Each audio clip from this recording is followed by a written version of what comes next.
So where does the extra money go? I am very old school. I'm very much like my dad. He was very stubborn. It better not be cash. It's cash. No, actually, it's in no. a savings account that doesn't earn any interest with Wells Fargo. Worse than that. Worse. I think savings accounts are completely useless. So it's a checking account. It's cash. No, it's actually not. The worst you could do is a Wells Fargo checking account. Oh no, I have just typical. I don't want to tell people my bank just in case some hacker finds a way in. But it's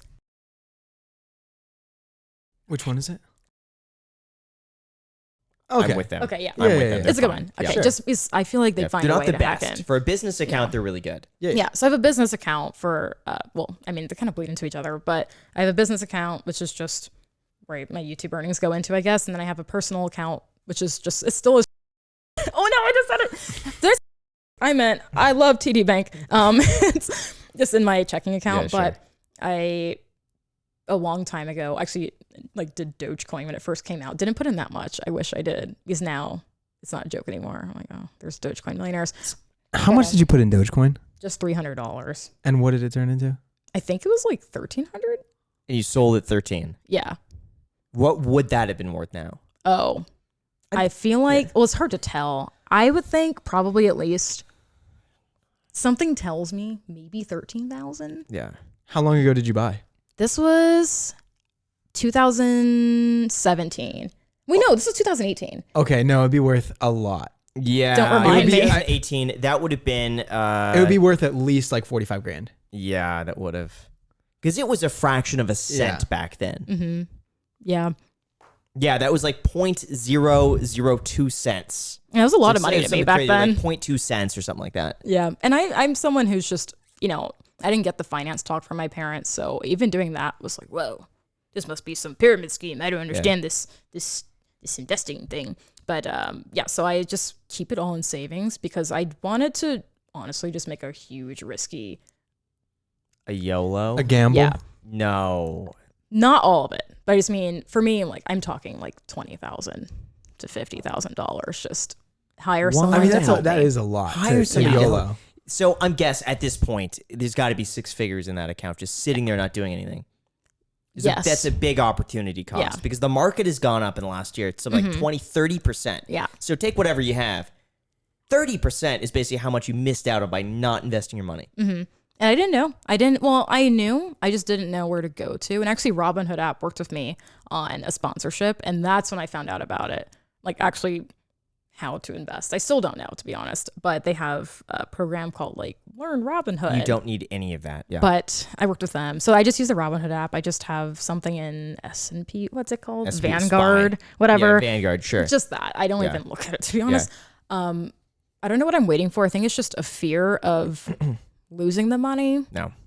It's not going to happen like that. It's not. The worst is probably going to happen if you're in an S&P 500 is it goes down, the market goes down 50%. That's the worst that's going to happen most likely in the next, who knows how many years. At some point it's going to go down. And if that it's happens, going to recover, but you're going to keep buying in. It's not like you're just going to invest once and then never again. Yeah. and also there are bigger problems than your portfolio if the S&P 500 goes down 50%. Listen, as long as you're making YouTube, as long as you make money, whatever that investment is worth in the meantime, it doesn't make any difference. So if I were you, I would take of that. It's a lot of money. I would imagine take 70% of it, even half just to take half of it, put it all in the S&P 500. That's it. Not with Robinhood. Not with Robinhood. Not with Robinhood. Really? No, get a brokerage Public. that has Public where you could get a free stock down below in the description. Use code Graham and it's worth all the way up to $70. And very when you smooth. deposit $100 in the platform, someone get a free stock of Tesla. I will. I'll do public then. But no, for honestly, for but It's just a smooth transition. but actually do it. But actually get the free stock in public. Now, my point being, if I were to invest more than like $100,000-$200,000, I want a brokerage where I know I could call them up on the phone if I have any issues. All of the other brokerages are great. Like I know people who have 7 figures on Robinhood. There's nothing wrong with that. It's just for me, I'd rather have a phone number. Yeah. So that's what I would do. Former Mr. Kelly Stamps that was his job. And he was the one who's giving me advice. He's like, you should just put it all in.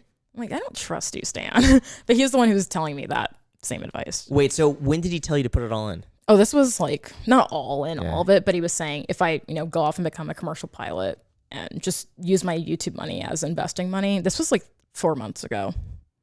So you would, well, 4 months ago is not 4 so months bad, actually, You yeah. would be, so 4 months ago, you would be up to date like 10, 12%.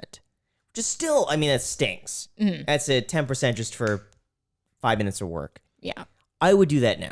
Because what else is going to happen is that if you don't do it now, it's easy to put it off, and it gets scarier because the more the market goes up, the more it's like, whoa, now it's even higher. So I would just recommend take half, Okay. put it in the market, let it be.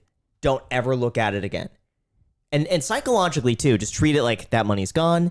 Yeah. And then now what's in your savings account is still going to be a lot of money, and then just continue adding on to that. And then start investing on a consistent base. Take like 5-10 grand a month. Just keep buying into the same thing, and then keep the rest of the money in your savings.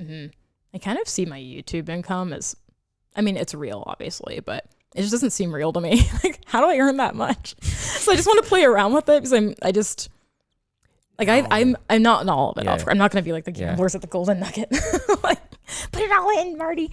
But yeah, so I'm willing to finally start investing now that I have a grasp of, it's not, I'm not gonna be crying in the street like I lost everything. Right. Yeah, here's the thing with YouTube is I've seen how sporadic it could be. Yeah. And I've seen just how quickly it could go from like great, and you get one video that gets shadow banned 10 out of 10. for like no reason at all. And then the entire channel drops like 20-30%. And you realize like, geez, with YouTube, it could be like the highest of highs, the lowest of lows. And I've seen so many channels just out of nowhere for no reason, just the whole channel just nosedives, and then they're like, why am I even gonna bother? They move on to something else. Yeah. So I wouldn't YOLO any money until you have more money than you really know what to do with. Yeah. At Like this point. years. Yeah. This is more like a 3-4 year plan. Right. The algorithm so far has been very kind to me.